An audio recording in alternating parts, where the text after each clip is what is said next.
আসসালামু আলাইকুম সুপ্রিয় দর্শক, আমরা চলে আসছি আমাদের ফারুক ভাইয়ের দোকানে।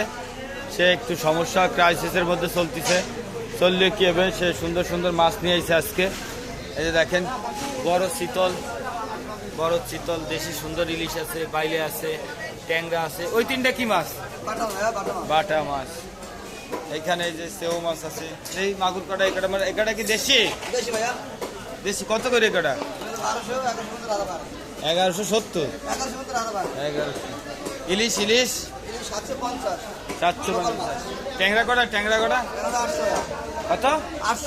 800। আর এই যে শীতল, এটা কয় কেজি? সাড়ে দাম 650। এই কম টম আছে নাকি এই একই দাম? কিরকম? 620 আজকে এই পর্যন্ত ছিল আমাদের ফারুক ভাইয়ের দোকানে মাছ। ফারুক ভাইয়ের দোকানে আপাতত আর মাছ নাই। আমরা আসি, দর্শকদের উদ্দেশ্যে বিদায় জানাই দেন। আর আপনার কি সমস্যা ছিল তা কি বলবেন? সমস্যা ছিল, আমি শারীরিকভাবে টেনশন আছি, মানসিক টেনশন আছে, একটু শরীর অসুস্থ, জ্বর, সর্দি, কাশি। এই কথা বলা হবে না, পরে বলবো, পরে নেক্সট বলবো।